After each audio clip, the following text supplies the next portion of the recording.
Bonjour, nous sommes le samedi 15 février 2025 et le sujet est le futur Xiaomi 15 qui sera présenté au MWC, Mobile World Congress de Barcelone, début du mois prochain.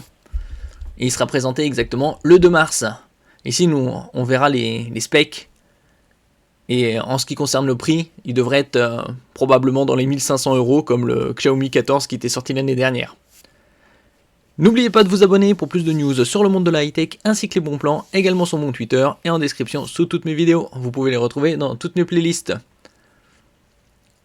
Ce modèle intégrera un capteur photo de 200 mégapixels avec zoom périscopique 4,3 100 mm, déjà vanté par le PDG Lei Jun via un cliché nocturne partagé récemment.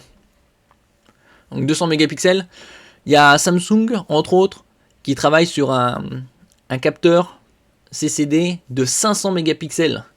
Donc est-ce qu'on aura bientôt un capteur de 1 gigapixel ou 1000 millions de pixels, peut-être vers 2030. Cependant, des fuites indiquent que la version globale de l'Ultra embarquerait une batterie de 5410 mAh contre une capacité supérieure en Chine. Pour rappel, ce dernier devrait embarquer un accumulateur géant de 6000 mAh. Mais nous n'y aurions étrangement pas droit en France. Bon, après, il y a toujours la possibilité d'importer les modèles de Chine. Est-ce qu'il y aura une différence significative entre 5410 et 6000 ? Évidemment, mais après, il y a la charge rapide.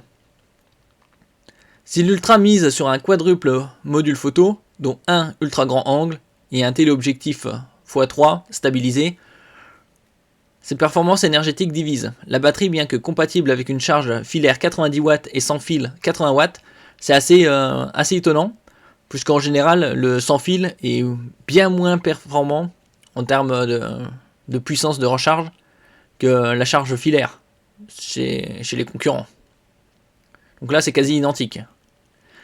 Les spécifications globales incluent également le Snapdragon 8 Elite. Ça, c'est pas du tout étonnant, puisque c'est l'Elite, c'est celui-là qui succède au Snapdragon 8 Gen 3. 16 Go de RAM. Ça aussi, c'est prévisible. Écran LTPO AMOLED 6,73 pouces. Avec une super définition ici. 3200 par 1440. Comme sur les Samsung Galaxy S25, 24. Avec un taux de rafraîchissement adaptatif 120 Hz. Ça aussi, c'était prévisible. Le partenariat avec Leica, le fabricant d'objectifs photo, désormais étendu au design, se manifeste par un style rappelant les appareils photo traditionnels. Comme on peut le voir ici, c'est un smartphone avec le palais de hockey, j'appelle ça, assez imposant à l'arrière.